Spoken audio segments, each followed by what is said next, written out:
আমাদের বাংলাদেশের নাগরিক উপরে গুলিবিদ্ধ হয়েছে। কে তার ভাইকে হারানোর পরে কে বরদাস্ত করবে? তার বাবার উপর গুলি করতেছে। আমাদের এখানে অন্তত প্রায় 60 জন মানুষ এখানে বসবাস করে। তারা এখানে রোহিঙ্গার মতো এদিকে চলে গেছে। এখানে রোহিঙ্গারা এখানে দখল করে আছে ঘরের মধ্যে। আমরা তাদেরকে বলছি যে আপনারা রোহিঙ্গা যেগুলো আছে তাদেরকে গ্রেফতার করেন, তাদেরকে গ্রেফতার করেন। এখানে রুটের স্বাভাবিকভাবে অবস্থান আমাদের দায়িত্ব। এখানে আমরা অত্র এলাকার মধ্যে আমরা কিভাবে শৃঙ্খলা আনতে পারি দেখেন। কিন্তু ফার্স্ট টাইম হচ্ছে, আমরা চাই না আপনারা তাদের সাথে যুদ্ধ করেন, কিন্তু আমরা চাই এতটুকু রোহিঙ্গারা যেগুলো এখানে আসিয়ে দখল করে আছে এগুলা আমি বলতেছি ইনশাআল্লাহ এখানে আপনাদের এই যে এই জায়গাটা যেটা আছে অরক্ষিত বাড়িটা আমরা ইনশাআল্লাহ আপনারা চিন্তা করেন না, আমরা কাজ করতেছি। এটা কাজ করতে ধৈর্য ধরতে হবে, ঠিক আছে? এই ধৈর্যটা একটু ধরেন, ঠিক আছে? আপনারা আমাদের এখানে কোনো ইয়া নাই, আমরা কোনো গ্রুপকে ইয়া করি না, ঠিক আছে? আর্মি হচ্ছে কোনো গ্রুপের না। আমরা বাংলাদেশ আর্মিতে দিকে আমরা ধন্যবাদ জানাই। আমরা সবাই জনগণ মিলে আপনাদের সম্মান এরপর আমার ছেলে আমার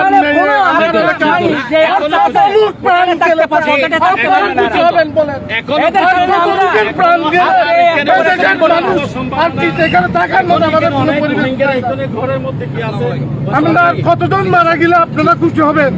আপনারা তো মারার বইয়ে এখানে কিছু করতে পারছি না। আজকে মাদ্রাসায় 4-5টা ছেলে মেয়ে আসতে পারে না, কিছু গুলির বইয়ে আসতে পারে না। যে উনের বাপটা কিরকম সাথে দেখেন, আমাদের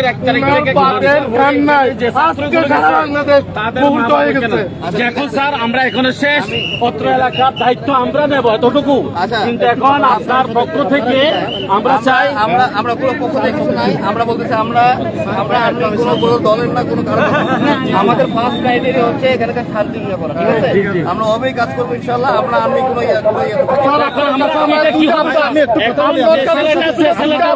যে ছেলেটার গুলি হয়েছে স্যার, আমরা এটা আপনাদের থেকে কতটুকু আমরা আশ্বস্ত পাই, আমরা কি পাই?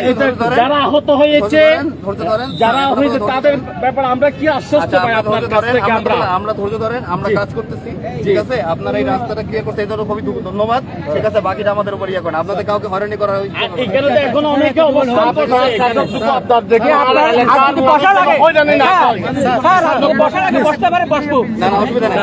আমাদের কাজটা করতে দেন, ঠিক আছে স্যার, অনেক ধন্যবাদ। ঠিক আছে, আপনাদের কথা ভিত্তিতে আমরা রুটটা ক্লিয়ার করে দিয়েছি, কিন্তু পরবর্তী আপনাদের দাবিতে তো গোলাগুলি করা হয়, তাই তো? জিনিস আমার এটাও দাবি, আমার এলাকার মামলাতে দাবি না করায় ওই দায়িত্ব কিন্তু আপনার উপর। যদি আপনি ওইটা না পারেন, অবশ্যই আমরা দ্বিতীয়বার আবার রাস্তার ওকে থ্যাংক ইউ স্যার। স্যারকে বলছি স্যার, যেন পারে যেন আর দেয় আর 3 আর চুল যেন